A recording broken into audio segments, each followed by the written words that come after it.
Welcome back to the Raw Prospect Football Podcast. My name is Nixon. That's Michael Wein. And today we are back finishing up our power ranking series. We're doing it a little bit different. We're going to be revealing our final 10 teams. We didn't, get to do like the episodes where we do two teams at a time all the way till one this year, but we're just going to reveal all 10 at once. We're basically in game week. We're a week away from game week in terms of the NFL. So we're running out of time here. We're going to get this episode out, and then we're going to later in the week do our full NFL season predictions. So stay tuned for that. But before we get into it, make sure you leave a like on the video, subscribe to the channel if you haven't already.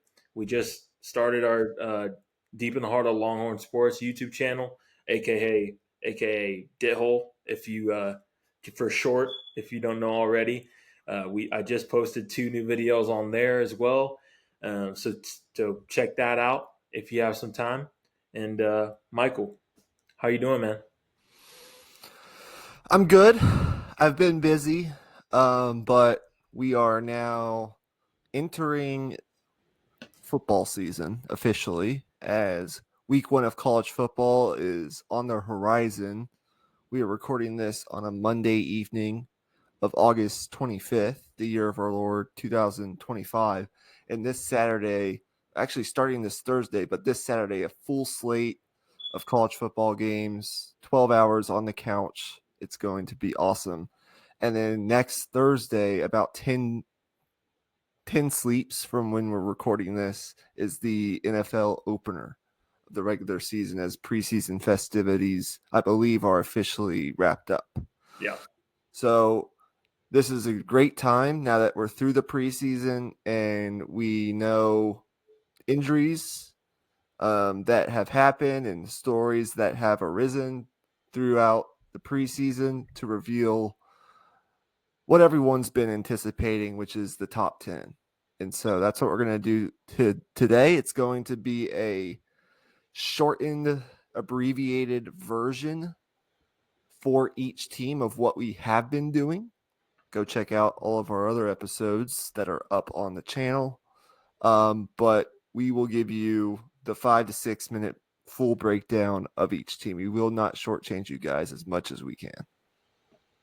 Yeah, we're still going to be going in depth quite a bit. How this is going to work is we're going to be going through our 3 favorite offseason additions as usual, and then we're only going to give one X factor for each team, and then closing out each team by giving our best case and worst case scenario for how we think their season might go.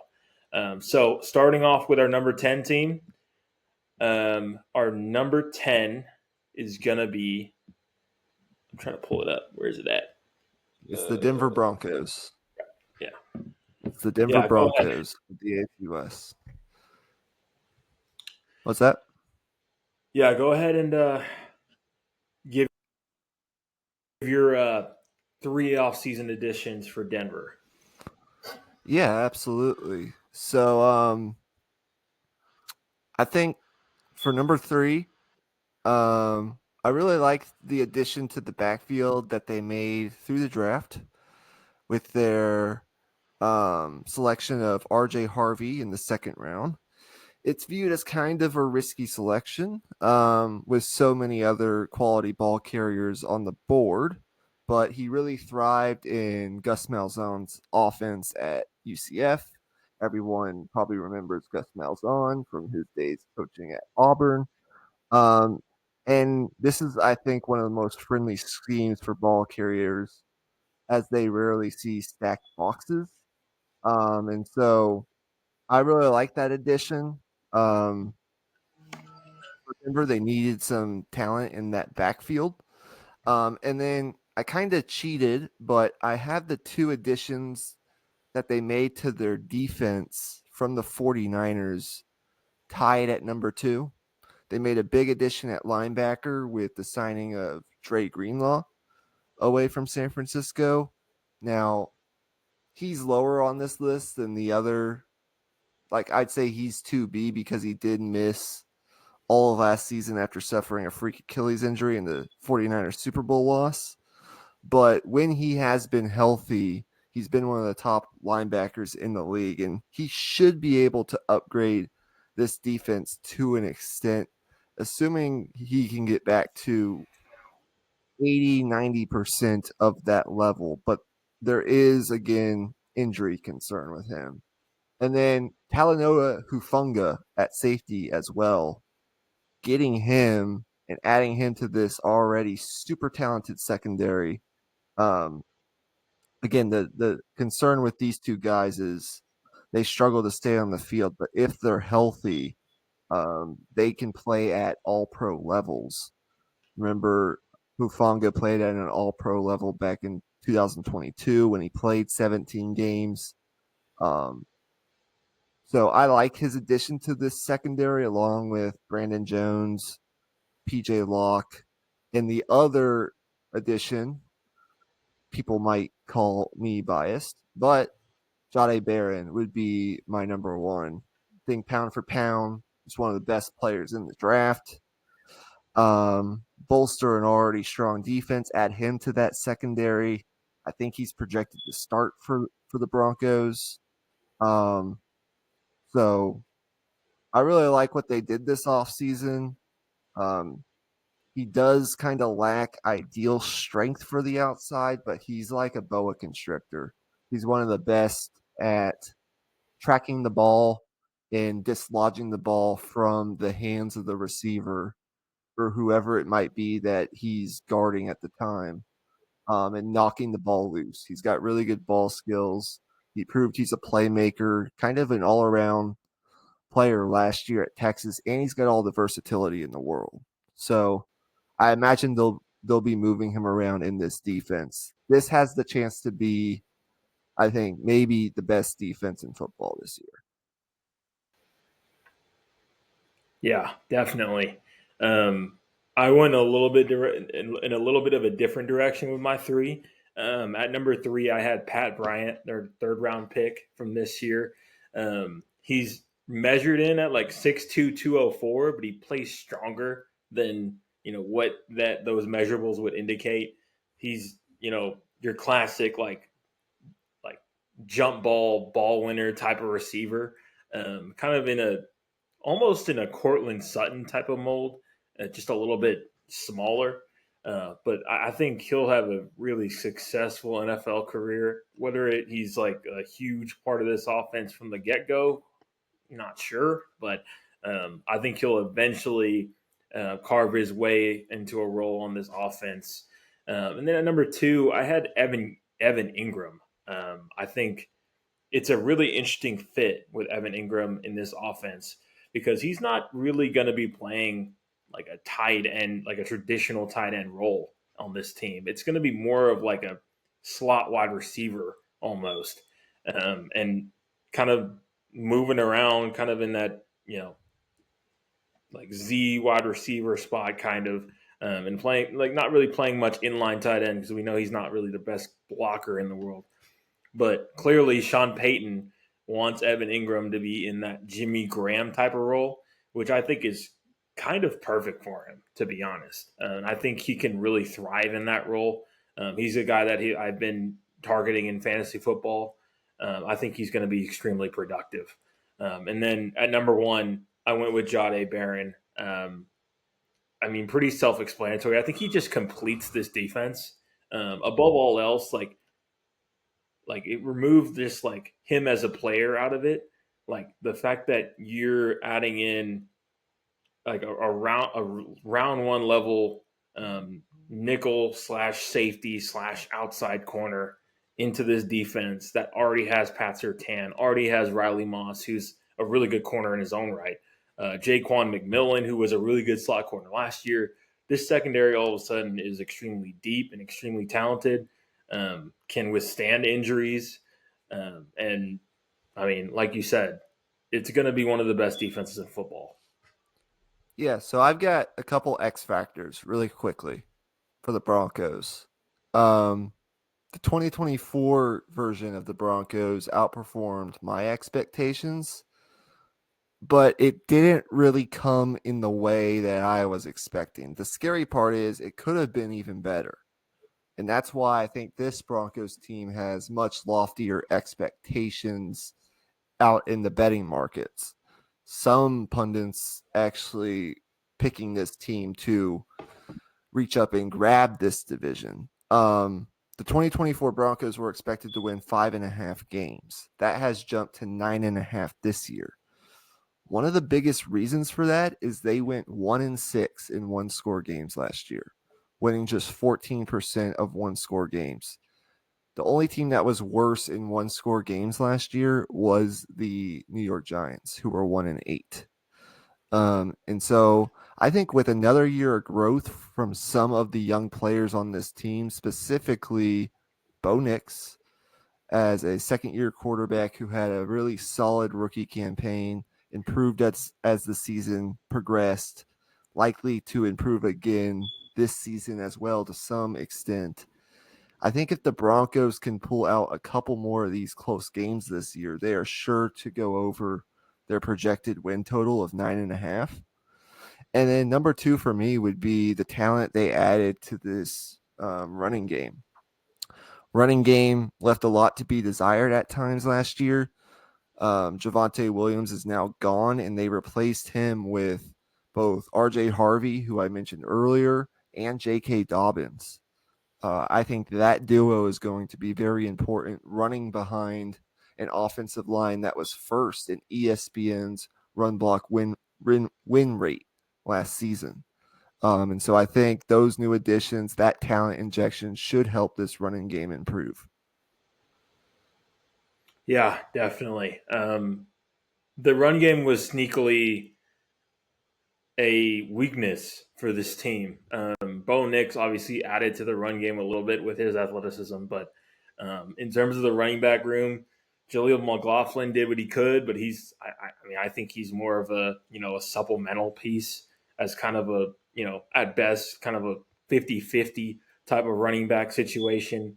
And Javonte Williams, as we talked about in the Cowboys episode, wasn't really himself and hasn't been himself in a couple of years now since that injury. So this is clearly a improved run game, but how much is it improved? Can this team get to a point where they can rely on running the football and running down the clock in those close game situations where they got to protect a lead? Right. Best and worst case scenario for Denver, in your opinion, is what? I think best case scenario, they surprise and win this division. I can see a scenario where that happens. I don't think it's a very likely one, given that their division has Kansas City Chiefs in it. But it's a non-zero chance, is what I'll say. And then in terms of playoff success, I think this team can win a playoff game. I don't know about the AFC Championship just yet, but I'm going to say a playoff game. Yeah, I think they can definitely win a playoff game. That would be the next step. I think winning 11 games is pretty realistic if they live up to my expectations. And look, it's a tough division. I think these teams are going to beat up on each other quite a bit, especially since I think the bottom of the division with the Raiders is significantly improved or is going to be improved. Like the Raiders are going to be a better football team if Geno Smith is healthy at quarterback with the talent they added this offseason. It's one of the best top to bottom divisions in football. And so for Denver, I think winning 11 games and getting into the playoffs, whether it's winning the division, which would be awesome, or just getting in as like maybe the top wild card and winning a playoff game would probably be best case scenario. Winning the divisional round would depend on matchups. I don't expect this team to win the division, but I'm not ruling it out, is what I'll say. So, and then worst case scenario, maybe they take a slight step back from last year just because, that can happen in the NFL. It's not always a linear, progression every single year. So maybe it would be something like 8 or 9 wins, and fighting for a wild card berth, maybe slightly missing the playoffs. So that would kind of be how I see that. But number 9 on our list is going to be the Washington Commanders. So, Emmy, go ahead and get into your favorite offseason additions for Washington. Yeah, for Washington, my 3 favorite additions, starting with at number 3, I had Deebo Samuel. I think, despite being, 29 years old and having more, mileage on his body than most wide receivers might, given, him playing running back pretty much half the time, or a style of running back, essentially. I still think he's going to be pretty productive on this team. I think Cliff Kingsbury is going to find creative ways to use him. I find it interesting, like maybe like the looks that they can give with Deebo Samuel in the backfield next to Jaden Daniels. I think that could be a pretty interesting look. Getting him like matched up against linebackers, and things of that nature. I think those type of ideas have pretty good possibilities there to be successful. And then number 2, I had Trey Amos, their second round pick out of Ole Miss, playing corner. They really needed a injection of youth at corner. They really need an injection of youth at a lot of spots on this roster, which we'll get into, I'm sure. But this spot in particular, I feel really good about him as a player. A lot of people, had him as a kind of a fringe first round pick type of talent. He falls to them in the second round. I think that's a home run, honestly. And then number 1, I may not have said this heading into the preseason. I probably would have had him on my list regardless. But number 1 is Ja'Cory Krosky-Merritt, their running back. They drafted in the 7th round. I think the fact that they traded Brian Thomas Jr. says a lot. This is the kid they drafted out of Arizona. Like I said, in the 7th round, super late on in the draft. He's 24 years old, so he's a little bit of an older prospect, but extremely athletic, extremely talented, has great contact balance. I think this dude has a chance to be an 1,000-yard rusher this year, and I don't think that's a stretch at all. I think it's well within the possibility. Yeah. We have some overlap here. So I agree with you on Deebo Samuel. I snuck him onto this list at number 3. He will be. They needed an established playmaker opposite Terry McLaurin, who, by the way, congratulations to Terry McLaurin, who on the day we record this gets his extension, 3 years, $96 million. Good for him. McLaurin had 117 targets last year. The next closest wide receiver on this roster had 64. That's crazy. Look, he's coming off a season with career lows in receptions per game, yards per game. People will suggest that he is on the downswing, but he got pneumonia last year. I think that impacted his counting stats on the season, and his ability to win downfield I don't think is overly concerning. I like his play style fit in this offense. Over the first 6 weeks of last year, he was targeted on 21% of his routes, averaging 4 catches for 67 yards.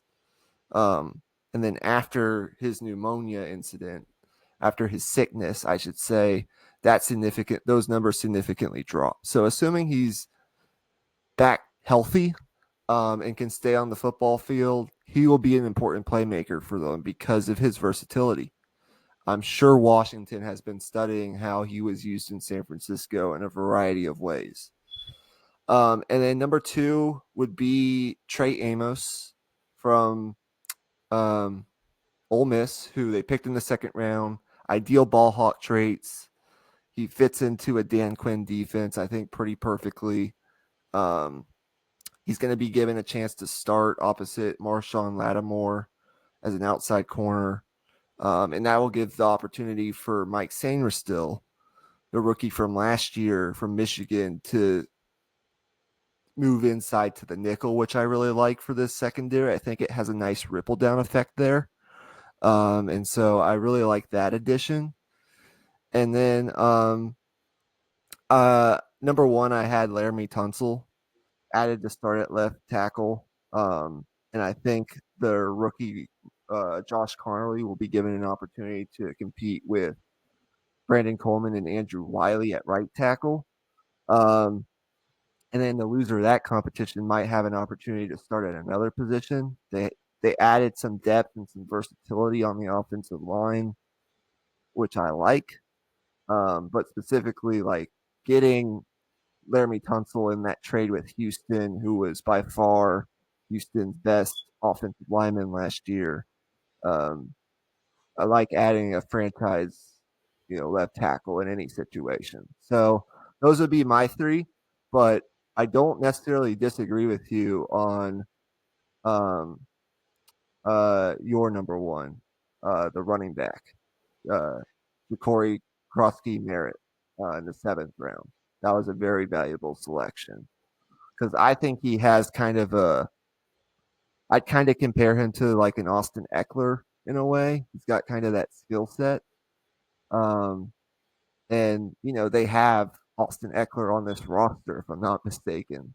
And he's on the wrong side of 30 and he missed time due to several injuries last year. So they're going to need someone to eventually step up there. So I like that addition as well. Yeah, I think you can't go wrong with putting Laramie Tunsil on the list too. But I figured you would have him there, so I decided to go in a little bit different direction. Kind of give a shout out to Ja'Cory Krosky Merritt there. But moving on to our best case and worst case scenarios for this team, where do you see it for this Commanders team this year? Yeah, so over under 9.5. One thing they're gonna have to do much better is defend the run. They gave up 137.5 yards on the ground per game to opponents last year, and they had a total defensive EPA of 9.526 in the NFL. They posted a defensive success rate of 57.6% against the run last year. That was 27th in the league. And they allowed 1.93 rushing yards before contact on average last year. That was 29th in the league. Run defense has to improve. That would be my one X factor because I do like the pieces now in the secondary. In this division, I don't know if I see them overtaking Philadelphia. They're coming off an NFC Championship game appearance. It's really hard to get back there in consecutive seasons. I definitely think winning 11, 12 games is realistic with a playoff win for Washington. And then worst case scenario in this NFC, I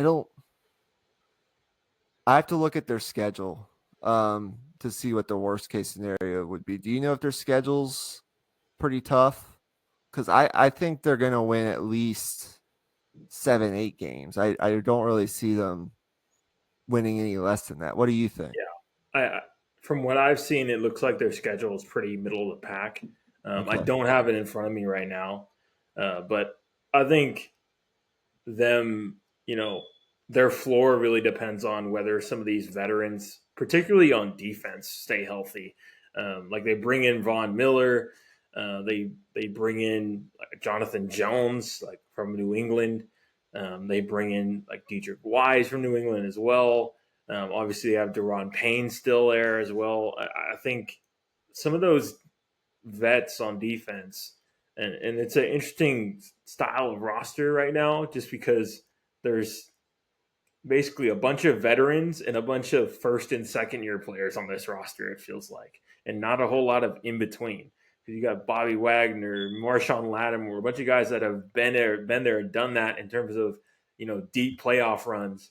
But then you have obviously Jaden Daniels and some of these younger guys as well. So it's an interesting mix. Yeah, I agree. Let's move on to number 8, the Los Angeles Rams, who we actually last minute moved down a couple spots just because of the uncertainty that exists in camp with the Rams around Matthew Stafford and his health early on in the season. But Emmy, I'll let you start out with off-season additions. Yeah, for the Rams, I think it's pretty simple. They didn't do a whole ton in free agency, but I did like their draft. So number 3 for me in terms of additions, I put Terrence Ferguson, their second round pick, tight end. I think I don't know how impactful he's going to be right away. They have some veterans in that room already, Tyler Higbee and Colby Parkinson. But I think they have a plan for this guy. They're going to want to get him involved come later on in the year. He is very talented coming out of Oregon, and I think he at the very least will make his presence felt. Come late in the year, like I said. So, and then number 2. I did end up going with this one. I actually didn't even make my 3-player list. But number 2, I'm actually going to go with Josiah Stewart, their 3rd round pick out of Michigan. He was extremely productive in terms of sacks at Michigan. You're not going to find a whole lot of edge rushers in college football that were more productive than Josiah Stewart.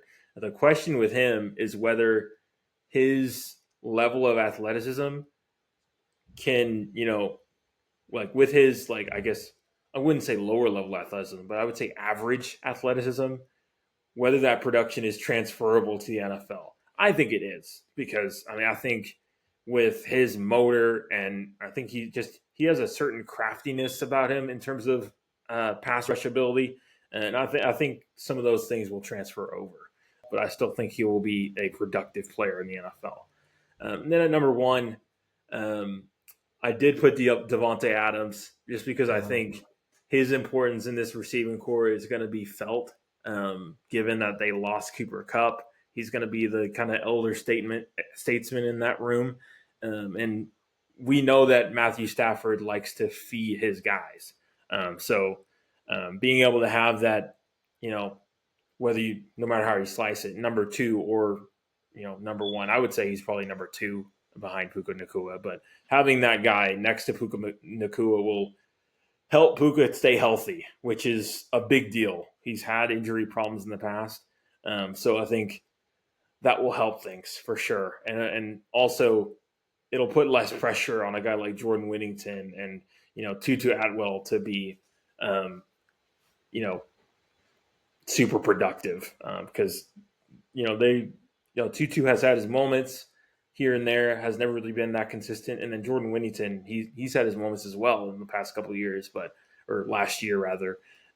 But he's inexperienced and when it comes to the NFL level. So, I figured both of us would have Devontae Adams in the 1 spot. Look, he's 33 years old, or he's going to turn 33 this season. But unlike Cooper Kupp, his season last year ended on a very positive note. He's coming off a very strong finish to last year. After he joined the Jets in week 7, and look, I know the Jets were a disaster for much of last year. They did finish kind of hot, but it wasn't good. They weren't a good team. But Devontae Adams averaged 6 receptions a game for 77 yards and 7 touchdowns after joining the Jets in week 7. He was healthy. He was productive. He, of course, was with his old quarterback in Aaron Rodgers. He goes he's going to get to play with another Super Bowl champion in Matthew Stafford. I expect that to be quite a good connection alongside Puka Nacua, who is the number one. Like, he's established as the number one in this offense for me. And then you have guys like Demarcus Robinson, Tutu Atwell. And then I would, for number 2 and 3, I agree on Terrence Ferguson, the tight end they drafted out of Oregon. I think he has a clear path to playing time, actually. And he might actually end up being an upgrade talent-wise over a guy like Tyler Higbee in the passing game. He's just a super dynamic athlete for tight end, which I think is why the Rams coveted him in that spot. And he's proven capable of producing big plays, which sometimes is missing from this Rams offense. The Rams tight ends produced 2 catches of 20 or more yards last year. I think Ferguson gives them some of that explosiveness that maybe this offense has been lacking at times from that position. And then number 3 for me might surprise people. I don't dislike the Josiah Stewart pick. I just kind of think he's blocked out a little bit by a guy like Byron Young, Jared Verse. You have Jarquez Hunter. I do like that pick. He's got that physical style the Rams are coveting at that running back position, and I think he'll be competing with Blake Corum for that backup job behind Kyron Williams. But number 3 for me is actually going to be their 5th round pick, Chris Paul Jr. out of Arkansas, the linebacker, who I actually think has a surprisingly clear path to a starting job on this team because they had a safety wear the green dot last year. For those unfamiliar, the guy who wears the green dot is basically kind of the quarterback of the defense. They had Quentin Lake in that role last year because they didn't really have a stud linebacker. It's kind of been an ingredient missing from this defense. Not really a stud linebacker, but like a trustworthy linebacker. I just think Paul's productive player in the SEC, football IQ might give him an edge over some of the veterans that, lower end veterans they brought in. I think the primary reason he was on the board in the 5th round was his measurables. People just worry about his size. He's kind of undersized for a linebacker. 6'2", 225. Certain teams just aren't willing to draft that prototype super early on. But the Rams I don't think are all that concerned with that. I'm not plugged into Rams media or Rams training camp, but I really like that pick. I think he could, even if it's not week 1, I think he could play an important role in this defense this year. Yeah, probably right. I like that pick a lot, especially in the 5th round. If you're going to take a stab at linebacker, you want to get, a smart player that, has the experience playing in the SEC. That's, not a bad bet to make for sure. And also, I do want to shout out Puna Ford. They picked him up from the LA Chargers. He's a former Longhorn as well.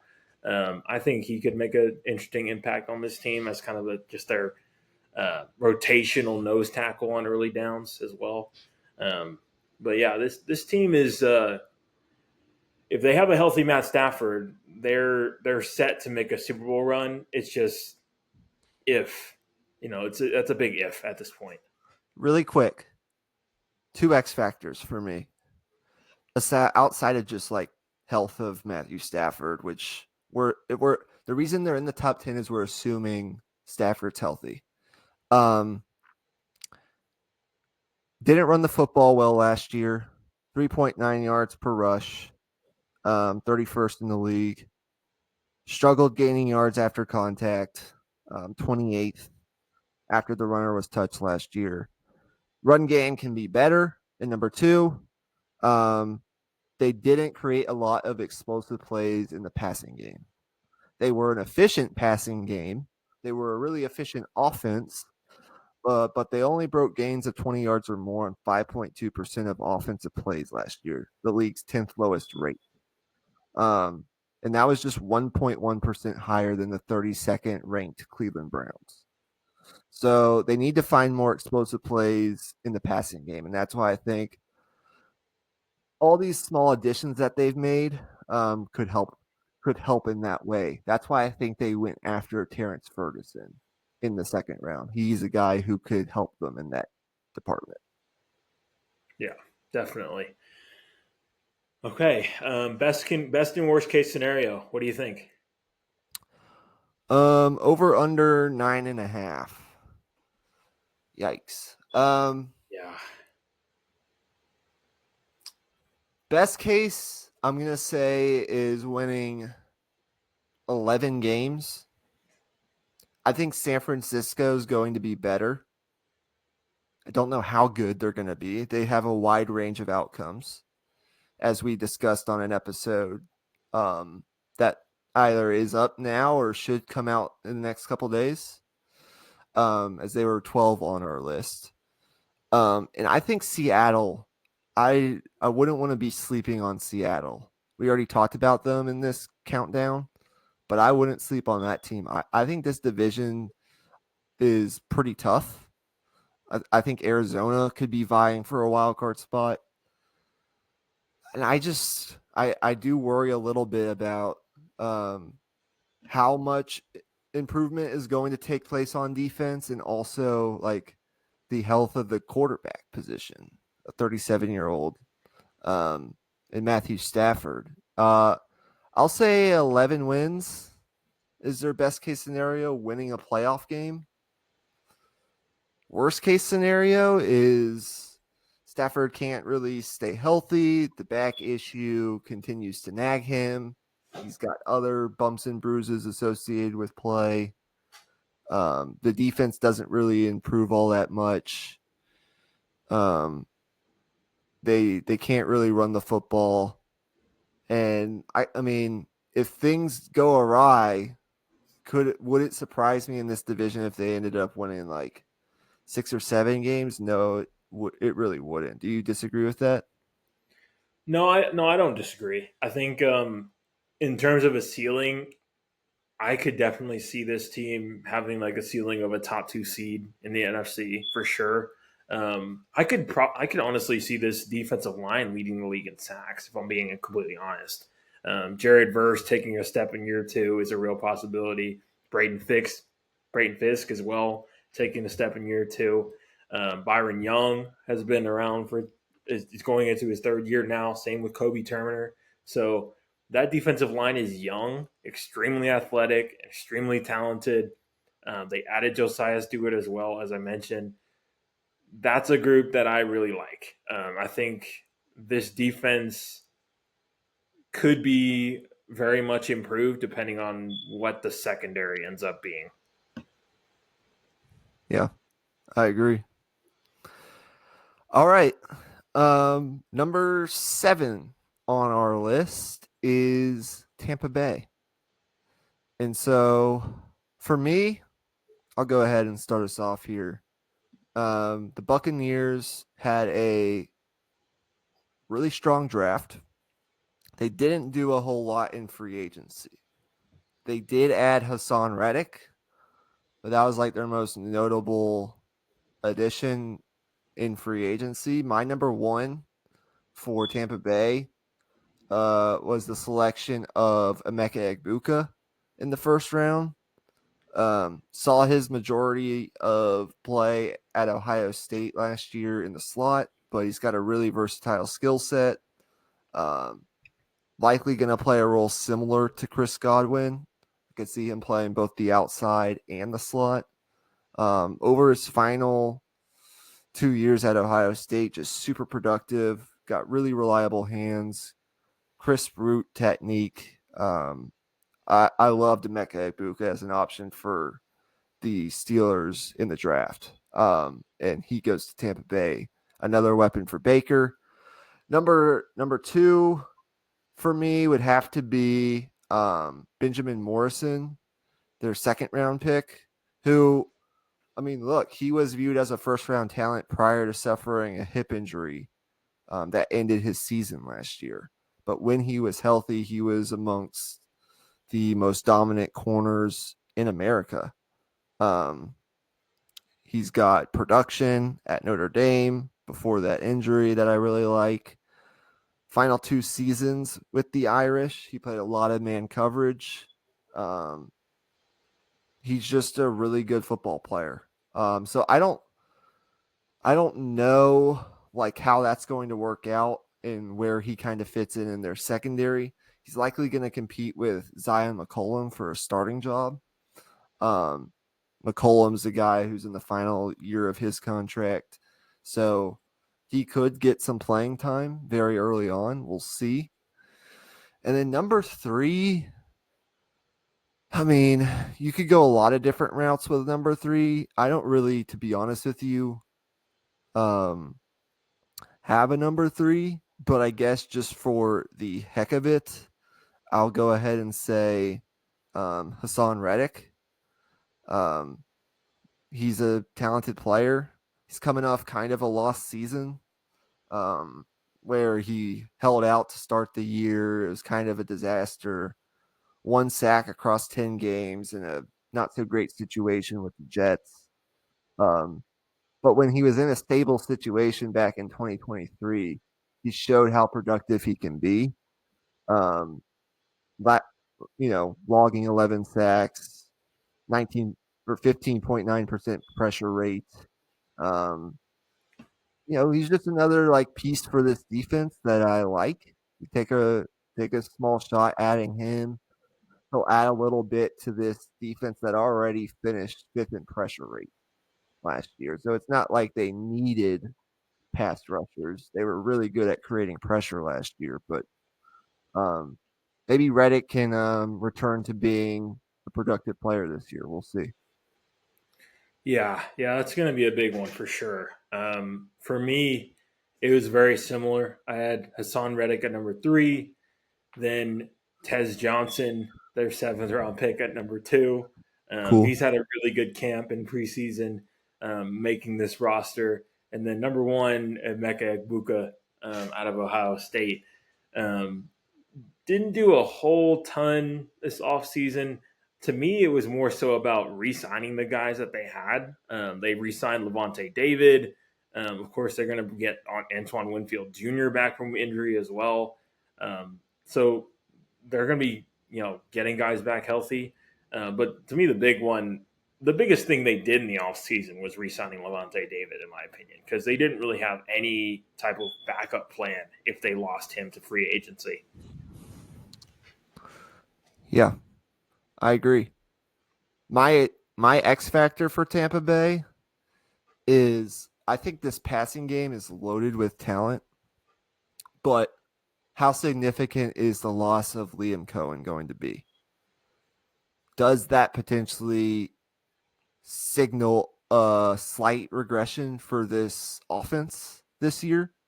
First and only season with Liam Cohen, or with Liam Cohen, Baker Mayfield had a very successful run. But with Cohen taking the job in Jacksonville, he's once again going to be working with a new offensive coordinator in Josh Grizzard, who was with Tampa Bay last year as the passing game coordinator.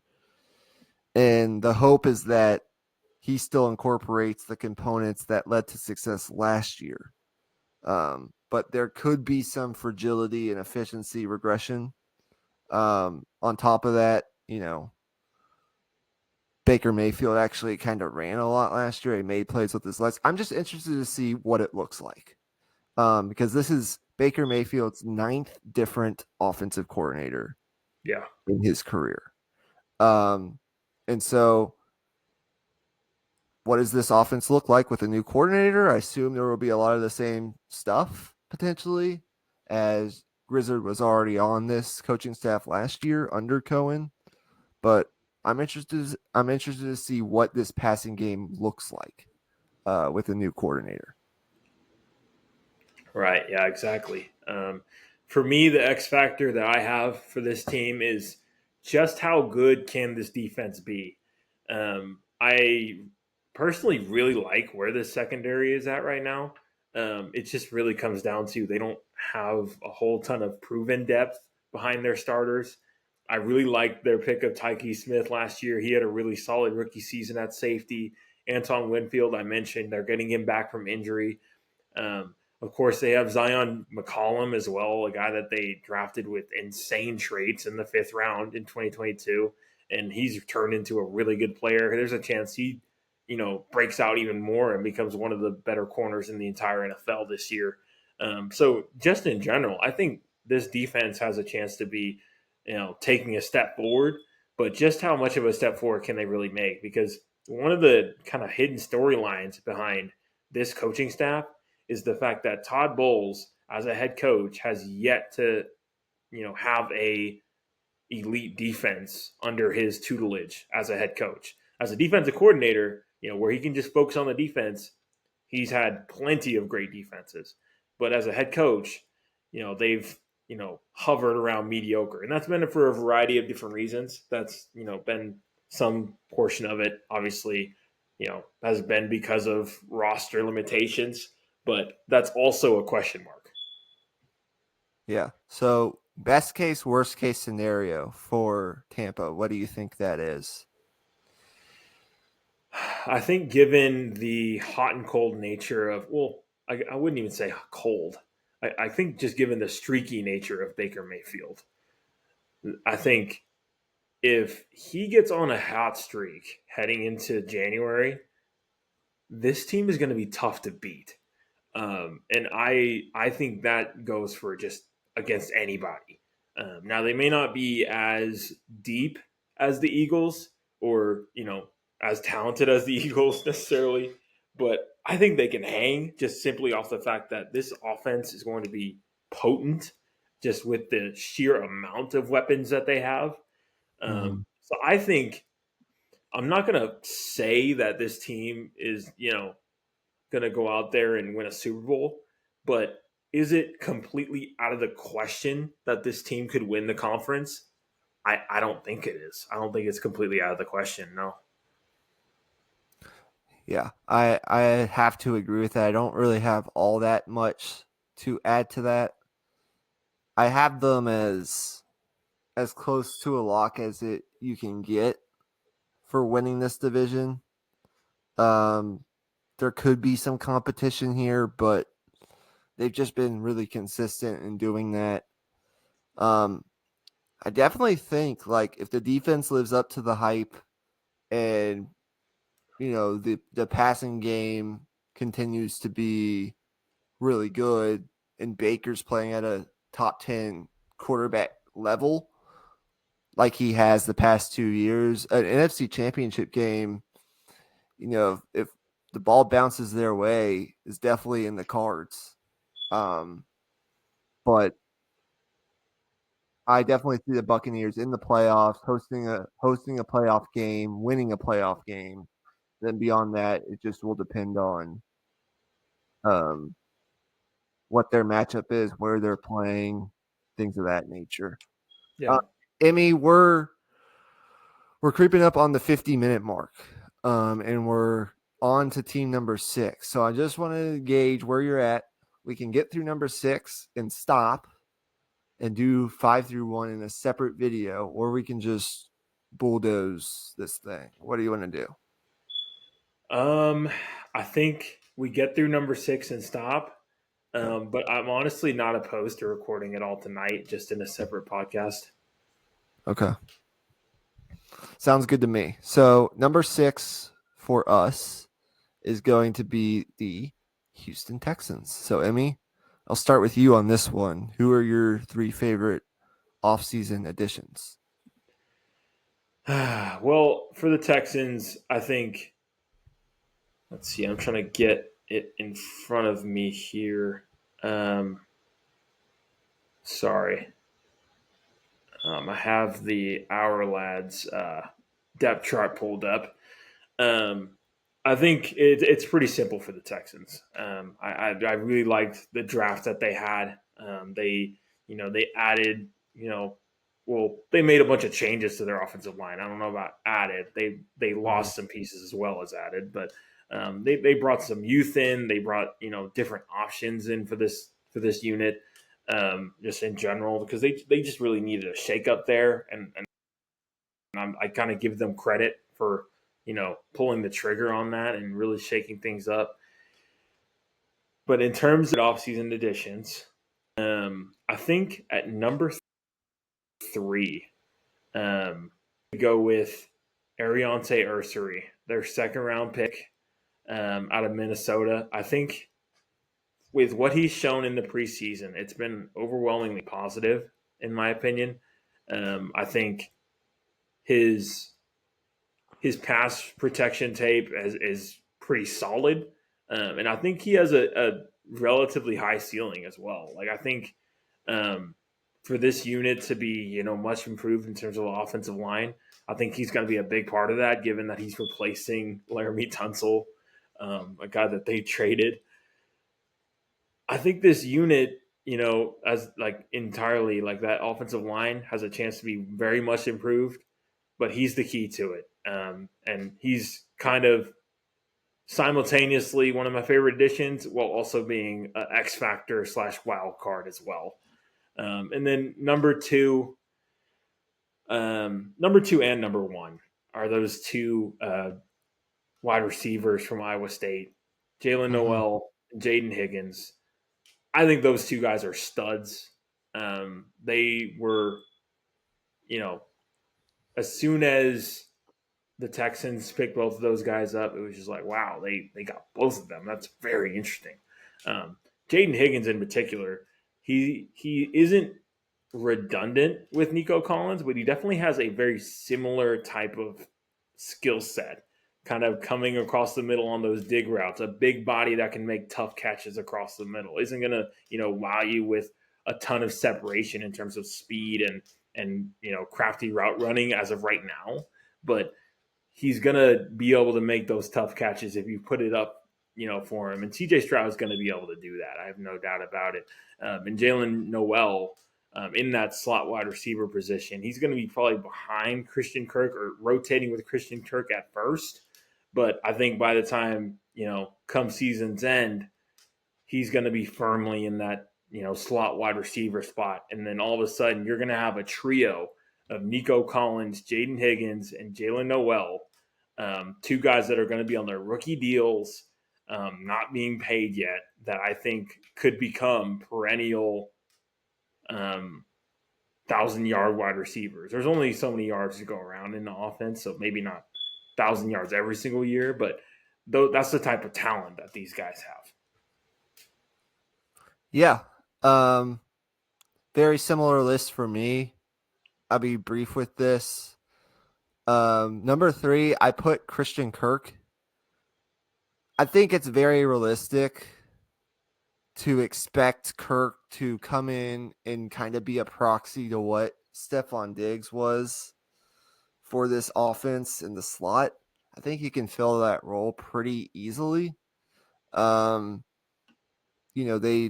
steal him away from a division rival in the Jacksonville Jaguars for a 7th round pick. Kirk's been a productive player the last couple of years. Gives them more of a veteran presence in that receiving room. Can't hurt this team. Even if the young guys pass him up eventually, still doesn't hurt at all to have as many weapons as you can have. He appeared to be headed to free agency as a cap casualty, but the Texans swooped in, made a rare interdivision trade. They add the veteran for a 7th round pick, like low risk, potentially somewhat of a reward there. Like that. Ariante Ursary, number 2 for me. Adding to this offensive line has been much of a need for the last couple years. This helps, I think, CJ Stroud's development. They also added Cam Robinson, who was signed to a 1-year deal to, I think, play left tackle for them. But Ursary was very good at not blowing assignments last year. He had one of the best rates amongst left tackles in like not blowing blocks. Really good pass protector. I like that. And then the two I kind of group them together. Jaden Higgins and Jalen Noel for me were number 1A, 1B, however you want to say it. Those two guys, I think everyone is pretty high on. So they're going to add new dimensions to this Texans passing game. And so the Texans now have the option to line up two big outside weapons with Higgins and Collins. Higgins being a 6'4" type with some versatility. And they can have, Noel play the slot. They can kind of move these guys around and how they see fit. Noel can compete with Christian Kirk in that slot receiver role. They've got a lot of versatility now in this receiver room. Yeah, definitely. I think just in general, you looked at that entire wide receiver room. It's a much more complete room now than it was last year, in my opinion. Just up and down that room, you have youth and obviously Nico Collins, who's emerged as like maybe a tier one wide receiver at this point, kind of in that group of CeeDee Lamb and probably has stepped above Tyreek Hill at this point as well. He's right there in terms of like tier one, just alpha wide receivers that can get open at all levels of the field. He's fantastic, but really just all up and down this roster. This is a team I'm really high on just because they added just so much talent. C.J. Gardner-Johnson, E.J. Speed, Danico Autry, Sheldon Rankins, just all up and down the roster. They were extremely aggressive in free agency. They brought in talent from all over the NFL. It seems like they just, for lack of a better term, this term gives me PTSD now that just because I'm a Cowboys fan, but it feels like this is a team that put their chips in the middle and went all in. Yeah. Okay, to wrap part 1 of our top 10, is now we're splitting into 2, which I suspected would happen. That's just how this goes. Yeah. To wrap it up, Emmy, one X factor and then your best case scenario for Houston. What is it? I think the X factor here is the offensive line.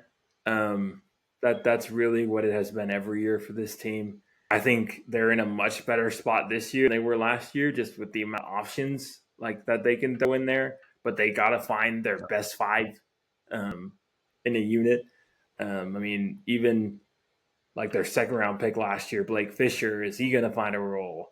They bring in Lincoln Tomlinson from Seattle, Jake Andrews plays center, Ed Ingram from Minnesota. But can these guys kind of mesh and become an actual unit that can pick up blitzes, pick up stunts, be able to play cohesively as a line unit and make holes in the run game as well? Like it's a lot to have to figure out when you're bringing in 4 new starters, but I think this team can do it. Best case scenario for Houston? I think best case scenario is them in the AFC Championship game. I don't know if because they're gonna have to beat to get to the AFC Championship game. They're gonna have to beat one of Baltimore, Buffalo, or Kansas City. And I think I could see them beating one of those teams, but beating 2 of them in a row in a playoff run, that seems like a bit of a stretch to me. So if this team is to make, a Super Bowl run, I think their only shot is getting the 1 seed and having the playoffs go through Houston to where they only have to play one of those teams instead of 2. The reason I asked you both those questions is because I agree, and I don't really have too much to add on. The one thing I will say is swapping out Laramie Tunsil for Cam Robinson isn't going to help this offensive line, especially at left tackle. That is a downgrade in the immediate short term. But I think there is some hope for this offensive line. I do worry a little bit about that position in particular, but I think they strengthened the interior. Like in Tomlinson, solid player last year in Seattle. They bring in some veterans there. They have more options to throw at you now. Blake Fisher, hopefully can continue to improve. So whether these offseason additions pay off remains to be seen. That's kind of the X factor, though. But they did go heavy on adding offensive line, which they need to do. And then AFC Championship game is in the cards, but it's all going to depend on the draw. I don't see a world where they beat a Buffalo and a Baltimore, or a Baltimore and then a Kansas City to get to an AFC Championship game. Even if they get both those games at home, I can't say that right now. Yeah. But a playoff win for sure could be there, because I just think you don't want to see that. I wouldn't want to see this defense at all. I think this could be. I'll say this. I'll go on a limb. I think Houston. I don't know if I want to say this. I'll say this. They're in the running to be the number one defense in the league this year. They added Sheldon Rankins. They added C.J. Gardner-Johnson. They added E.J. Speed. They've got all that other talent on this roster. Will Anderson, Daniil Hunter, D'Amico Ryans, a defensive wizard. Like, their defense is going to be one of the best. Yeah. Yeah, simple as that. All right. Well, that's part one of our top 10, numbers 10 through 6. I'll let Emmy wrap us up, and then we'll be back for part 2. Yeah, that does it for part one. We appreciate y'all watching. Stay tuned for part 2. We're going to be going through 5 through 1 here, and just going to go straight through and record as soon as we stop this recording. So until next time, peace out, and thanks for watching. Peace.